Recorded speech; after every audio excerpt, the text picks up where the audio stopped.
नमस्कार, बहुत स्वागत स्वागत है आपका मृदुभाषी न्यूज में। और हाँ, आज हमारे साथ मौजूद हैं विशेष चर्चा के लिए आचार्य संजय जी। संजय जी, आपका बहुत स्वागत है। जय माता दी, माता रानी आपको सुखी रखे। जैसा कि आपने हमारे पिछले 2 प्रोग्राम देखे, लाल किताब को लेकर आचार्य जी ने बहुत ऐसी बातें बताई और बहुत अच्छे सटीक छोटे उपाय बताए जिनके माध्यम से आपको बहुत लाभ पहुंचा।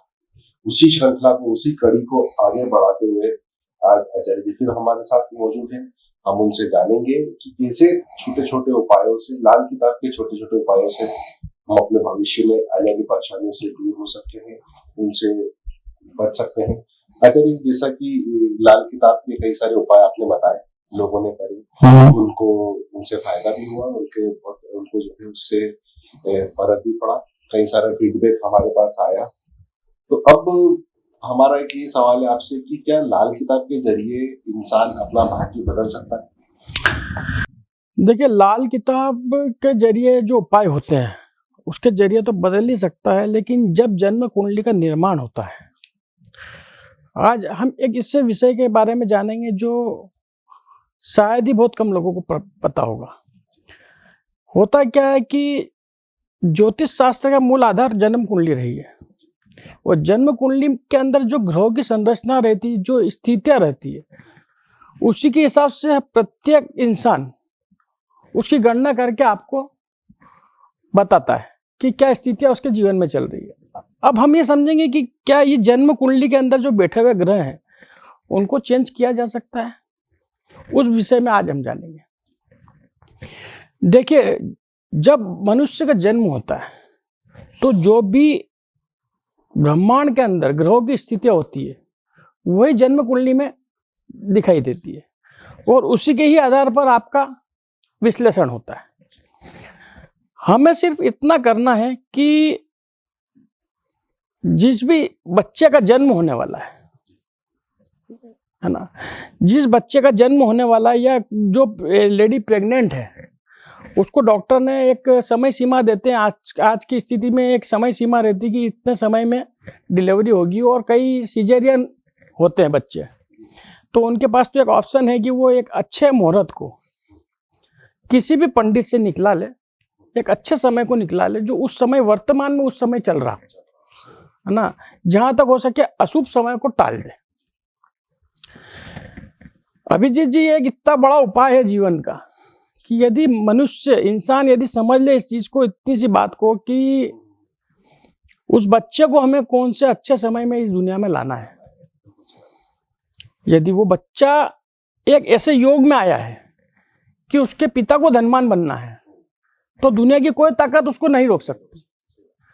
और एक बच्चा एक ऐसे अशुभ समय में पैदा हो गया है जो माता पिता के लिए कष्टकारी है, वो जन्म कुंडली में एक ऐसा योग लेके आ गया है कि माता पिता के ऊपर भार है, तो उसका आप कितना भी निदान कर लो, है ना, पहली बात तो आपको उसमें बहुत खर्च करना पड़ेगा, और उसके बावजूद उस निदान का आपको कितना फल मिलेगा ये तो अपन नहीं समझ सकते हैं। लेकिन जन्म कुंडली के अंदर आपने उन ग्रहों की उपस्थिति अच्छे समय में कर ली, तो ये एक इतना मतलब व्यवस्थित काम हो जाएगा उस जिंदगी में जीने वाले के लिए कि पिता के घर एक ऐसा पुत्र प्राप्त हुआ जिस पुत्र को चांदी के चम्मच में खाना खाना है, तो उसके पिता को कहां से व्यवस्था होगी उसकी, आप आकलन नहीं कर पाओगे। और ऐसा देखा गया कि ये स्थितियां 2 पीढ़ी 3 पीढ़ी तक को भी ताड़ देती है। हम कहते हैं ना कि कई 3 पीढ़ी 4 पीढ़ी बाद एक ऐसी संतान उत्पत्ति हुई जिसने सभी के दुख दूर कर दिए, या 5 पीढ़ी 6 पीढ़ी में एक ऐसी पीढ़ी पैदा हो गई जिसने सबको नष्ट कर दिया। तो ये सारी चीजें ग्रहों के ऊपर ही आधारित है। अब इसको समझने की आपको थोड़ी सी जरूरत है कि भाई हम उसको, जो समय है आसपास में किसी प्रकार का सूर्य ग्रहण या चंद्र ग्रहण का कोई काल ना चल रहा हो, कोई अशुभता की स्थिति ना हो, उसको हम टाल दें। तो उसके लिए आपको किसी भी पंडित के पास, किसी भी अच्छे ज्योतिष एस्ट्रोलॉजर के पास जाके थोड़ा सा समय का मार्जिन निकाल करके आपको तय करना है कि हमें उस बच्चे को उसी समय में इस दुनिया में लाना है। अब होता क्या है कि कहते हैं ना कि जब ग्रह बेरी होते हैं तो अपना सोचा हुआ भी काम नहीं होने देते। कई बार ऐसी स्थितियां भी कई जातकों की बनी कि वो मुझसे समय निकला के भी गए हैं। अच्छा, उनको डॉक्टर ने बोला सीजेरियन बच्चा होगा, लेकिन ग्रह जब कहते हैं ना कि अशुभ समय में आना होता है बच्चा, तो वो भी नहीं रोक सकता है, तो उनको नॉर्मल डिलीवरी हो गई। अब नॉर्मल डिलीवरी को कैसे रोकोगे आप? तो नॉर्मल डिलीवरी यदि हो रही है तो उसको तो आप रोक ही नहीं सकते किसी भी सूरत में। लेकिन सीजेरियन जहाँ तक है उसको आप अच्छा मुहूर्त में, विकल्प आपके पास में है। आज के समय में वैज्ञानिक युग है और इसका साइंटिफिक सबसे बड़ा कारण यही है कि आप बच्चे को अच्छे मुहूर्त में लाइए, तो वो दुनिया की स्थिति आपकी और आपके जीवन की स्थितियाँ जो चल रही है उसमें धीरे धीरे चेंज आना शुरू होगा। तो आजकल जो है एक चीज वो देखने में आई है कि बच्चों को सही मुहूर्त में सीजेरियन करवाते हैं, बच्चों का सही मुहूर्त में हम उसका जन्म करते हैं। जन्म समय के बारे में आपने बताया, जन्म तारीख का भी बड़ा प्रभाव होता है। कौन सी तारीख शुभ होती है, कौन सी तारीख शुभ होती है, तो उसको लेकर कुछ हम बताएं, कौन सी तारीख बहुत शुभ होती है जिसमें बच्चे को हम जन्म देते हैं? नहीं, देखिए तारीख तो सभी शुभ होती है ना, दिन सभी शुभ होते हैं। कुछ घड़ी, कुछ समय जो रहता है वो अशुभता को लेके आता है। अपन चौगड़िया देख लें, दिन भर में जो चौगड़िया चलता है, हर 1.5 घंटे में चौगड़िया चेंज होता है ना। उसमें अमृत काल भी आता है, लाभ शुभ के मुहूर्त भी आते हैं, काल का मुहूर्त भी आता है, रोग भी आता है, चर भी आता है। अपने को ज्यादा नहीं करना तो उस चौगड़िया के हिसाब से यदि अपन करें, दिन के हिसाब से, यदि रात के हिसाब से उसको मेंटेन कर लें, तो भी बहुत सारी चीजों को अपन देखेंगे कि स्थितियां अपनी बहुत अच्छी अनुकूल बनी। हम लोग जब भी कोई काम करते हैं, हाँ, नित्य कर्म हमारे जब हम करते हैं दिन में, जैसे हम निकले हैं, कहीं निकले हैं, कई बार ना चाहते हुए भी कुछ कर्म ऐसे हो जाते हैं जो हमें परेशान करते हैं। और बोलते हैं ना सबकी कर्मों के आधार पर ही सब कुछ है। आपके पिछले जन्म के कर्म आपको परेशान कर रहे हैं, या हम क्या कर्म कर रहे हैं। कई बार बोलते हैं ना कि लिखा हुआ भी आपके कर्मों से जो है आप बदल सकते हैं। तो क्या ऐसा लाल किताब के ऐसे कुछ उपाय या ऐसा कुछ की कर्म के आधार पर हम अपने जो अशुभ ग्रह हैं उनको भी हम शुभ कर लें? देखिए, जो क्रूर ग्रह होते हैं उनकी भूमिका काफी हद तक इंसान को प्रभावित करती है, और हम जब उन क्रूर ग्रहों से संबंधित उपाय करते हैं, है ना, जैसे थोड़ी देर के लिए समझ लो आपकी शनि देव है, जिनसे सबसे ज्यादा आज की तारीख में दुनिया डरी हुई है ना। शनि देव जो होते हैं वो न्यायाधीश कहे गए, है ना। किसी भी गरीब व्यक्ति को, जो मजदूर वर्ग होता है ना, वो मजदूर वर्ग जब आपके यहाँ पे, या कोई ऐसा व्यक्ति जो आर्थिक तंगी से गुजर रहा है, परेशानी से गुजर रहा है, जिसको भोजन की भी जरूरत है, इस लेवल के इंसान को यदि आपने मदद करी तो आपको शनि की कृपा होना शुरू हो जाएगी। वो एक ऐसा उपाय है कि आप कम से कम उस ग्रह की कुदृष्टि से खराबी के हालात में नहीं पहुंचेंगे। वो बाध्य हो जाएंगे आपको बचाने के लिए कि इस बंदे ने या इस बच्चे ने कुछ ऐसा कार्य किया, परोपकार किया है, जिसके कारण आप उस बड़ी स्थिति को निर्मित नहीं कर पाएंगे जो आपके साथ घटित होने वाली है। अब हमने देखा कि जैसे कई लोग बड़ा बड़ा मकान बनाते हैं, ठीक है। मकान बनाने में क्या होता है कि मजदूर वर्ग एक कार्य करता है, मजदूर वर्ग से कार्य कराते हैं। आप सोचो कि जो मजदूर वर्ग कार्य कर रहा है उनको क्या लालच है, वो तो आपका बंगला बना रहा, मकान बना रहा, भव्य से भव्य आप बना रहे हैं। लेकिन कई लोग ये सोचते हैं कि ये लोग जो काम कर रहे हैं ये एक तरह से हमारे गुलाम है, उनसे गुलामी जैसा व्यवहार करते हैं, उनके ऊपर न चाहते हुए भी अत्याचार कर देते हैं। उसका परिणाम होता है जिस दिन वो मकान में प्रवेश करते हैं, दुनिया भर की जितनी परेशानियां होती है उनके साथ वो जुड़ जाती है। उनकी संसार में जितने भी कष्ट होते हैं, जैसे पारिवारिक, संतान के कष्ट या विवाह, उस मकान में जाने के बाद में सबके बाध्य हो जाता है, मांगलिक कार्य रुक जाते हैं। कई बार आपने देखा होगा कि नए मकान में प्रवेश करने के बाद में बहुत से लोगों को बहुत सारी परेशानी फेस करना पड़ी। तो मैं सिर्फ इतना चाहता हूं आप लोगों से कि आपके यहाँ पे जो भी मजदूर वर्ग कार्य कर रहा है, आप उन्हें खुशी खुशी, जो भी आपके पास में विकल्प है, भोजन कराने से लेकर के उन्हें जब आप मुहूर्त करते हैं तो उन्हें कुछ वस्त्र भेंट कर दें, उन्हें भी अनुग्रहित करें इस चीज के लिए, क्योंकि वो मकान उनकी मेहनत से आज आपका पूरा संपन्न हुआ है। उसके बाद आप देखिए उस मकान में रहने का आपका आनंद वो कितना बढ़ जाएगा, और उसकी अनुभूति आप खुद करेंगे। जैसे जो मजदूर हमारे यहाँ काम कर रहे हैं, हम कर्म अच्छा करेंगे तो उसका फल भी हमें अच्छा मिलेगा, ये बात तो बिल्कुल जगजाहिर है।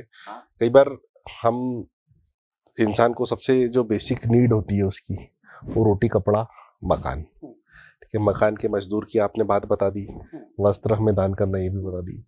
भोजन जो हम करते हैं, भोजन का हमारे जीवन में बड़ा प्रभाव पड़ता है कि कौन सी प्रवृत्ति का है भोजन, हम किस तरह का भोजन कर रहे हैं। तो इसको लेकर भी जो है गणनाएं होती है, इसको लेकर भी हमें जो है कई सारी बातें सुनने में आती है। तो किस दिन कौन सा भोजन करना चाहिए, कौन सा भोजन हमारे लिए बिल्कुल सही होता है जो कि हमें ग्रहण करना चाहिए, इसको लेकर भी लाल किताब में जो है कई सारी बातें हैं, उसके लिए भी आप मार्गदर्शन करिए। देखिए, भोजन जो होता है इंसान की प्रकृति को चेंज कर देता है, ठीक है। और पहले के जमाने में आपने देखा होगा कि पहली रोटी जो गाय की निकलती थी, ठीक है, गाय होती शुक्र का कारक। दूसरी रोटी निकलती थी, वो निकलती थी कुत्ते की, वो होती थी केतु कारक। और तीसरी रोटी निकलती थी, वो कौवे की निकलती थी, वो होती थी शनि कारक। ये एक हमारे संस्कार थे पूर्व के। जब हमारे घर के सदस्य जो रहते थे, पहली रोटी, दूसरी रोटी और तीसरी रोटी के बाद में घर के सदस्यों को भोजन कराते थे, और वो तीनों रोटी जो मुखिया होते थे या जो घर के सदस्य होते थे वो उनको खिलाते थे। जब आप 3 रोटी या एक रोटी के भी 3 निवाले कर दें, जरूरी नहीं 3 रोटी निकालें, आप पहला ग्रास जो है गाय को खिलाएं, सेकंड जो है वो आप कुत्ते को खिलाएं, और थर्ड ग्रास जो है आप उसको कौवे को खिलाएं।